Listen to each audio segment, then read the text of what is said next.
अब जो रुख करूंगा वो हमारे मेहमानों में स्वर्ण सिंह जी का रुख करते हैं, और मैं समझना चाह रहा हूं कि पीट नवारो जो कह रहे हैं कि भारत हमसे हथियार नहीं लेता है और हमने F-35 और F-16 की रिलायबिलिटी अभी दिखाई दर्शकों को, तो सवाल यह है कि क्या ये असली खेल अमेरिकी हथियारों का है? क्योंकि अमेरिका में हथियार और आईटी सर्विसेज दो ही चीज मेजरली तौर पर हथियार दुनिया को अमेरिका देता है।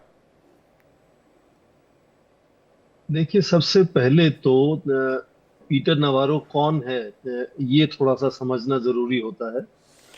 हार्वर्ड से उनका पीएचडी है और साउथ कैलिफोर्निया में इकोनॉमिक्स या बिजनेस के प्रोफेसर हैं वो।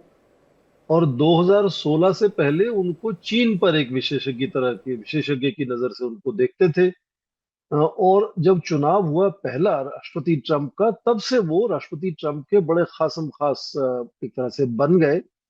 और धीरे धीरे आज हालत यह है कि चाहे वो आप कॉमर्स सेक्रेटरी की बात करें या ट्रेजरी सेक्रेटरी की बात करें, सबसे ज्यादा जो प्रभाव आज ट्रम्प की नीति में है वो आज पीटर नवारो का है। और पीटर नवारो करीब 20 साल से लगातार ये कहते आए हैं, अभी नहीं कह रहे, लगातार कहते आए हैं कि टैरिफ्स को बढ़ाकर अमेरिका को अपने विश्व में प्रभाव बढ़ाना चाहिए। और चीन की लगातार बात करते रहे, फिर 2016 से भारत की भी बात करते रहे। तो जब पहले कार्यकाल में टैरिफ वॉर्स की आप याद करें चीन के साथ हुई थी, उसके पीछे भी पीटर नवारो थे। तो लगातार ये आक्रामक रुख और टैरिफ को लेकर वेपनाइजेशन की जो एक कोशिश है वो हमेशा से उनकी तरफ से रही है। पर आज वो हथियारों की बात उसमें जोड़ रहे हैं, क्योंकि उनको लगता है कि अमेरिका जो विश्व का सबसे बड़ा रक्षा उपकरणों का निर्यातक है, करीब 25-27% दुनिया के सारे हथियार अमेरिका से ही जाते हैं। और भारत एक बड़े रक्षा उपकरणों के आयातक के रूप में है। हालांकि भारत में वर्ल्ड वाइड पूरा मार्केट जोर में तो आप हिस्सेदारी आई थिंक 50% से ज्यादा है अमेरिका के डिफेंस इक्विपमेंट्स और डिफेंस प्रोडक्ट्स की। तो उनकी कोशिश ये है कि किस तरह से लगातार दबाव प्रभाव बनाया जाए। पर आपको ध्यान रखना होगा कि अमेरिका के हथियार खरीदना ये भारत की तरफ से कोई परेशानी नहीं है।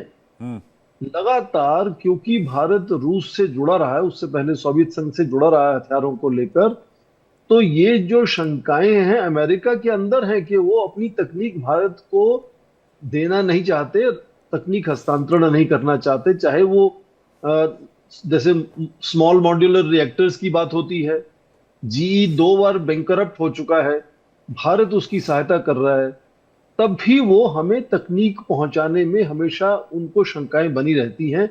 तो sir 4 foundational agreement Bharat sign कर चुका तेजस है एम अमेरिका के के साथ। तकनीक अब तेजस MK1 में हमें 2 साल से झुलाया हुआ अमेरिका, इंजन देने को तैयार नहीं। अभी हमने जी के साथ G141 इंजन के लिए फिर से 1 बिलियन का डील किया टाटा ने। नहीं, जी का तो अपना दिवालिया हो गया, इसलिए उनकी वजह है कि वो इंजन बनाकर हमें पहुंचा नहीं पा रहे। उसके लिए भी भारत को उनको सहायता करनी पड़ेगी, ताकि भारत उनको पैसे दे, ताकि वो काम शुरू करें और वो इंजन भारत तक पहुंचाए।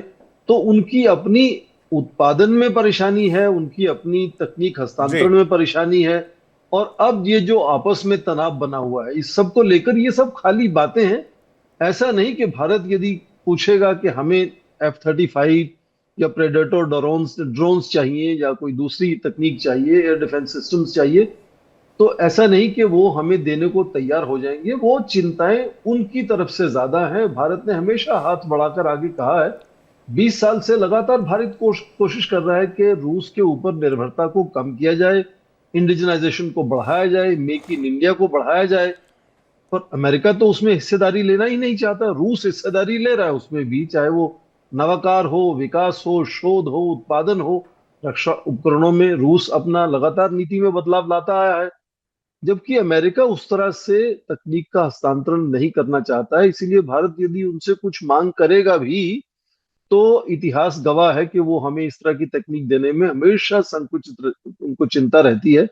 तो ये खाली कहने की बात है, और उनकी कल क्या बात बदल जाएगी, और हमेशा कुछ ना कुछ ट्वीट करते हैं, कहते हैं, लिखते हैं। तो खाली ये डेस्परेट सिचुएशन की मुझे लगता है बात है। उसके पीछे मुद्दा साफ है कि भारत उनको नोबेल प्राइज नहीं लेने दे रहा, उनको ऐसा लगता है।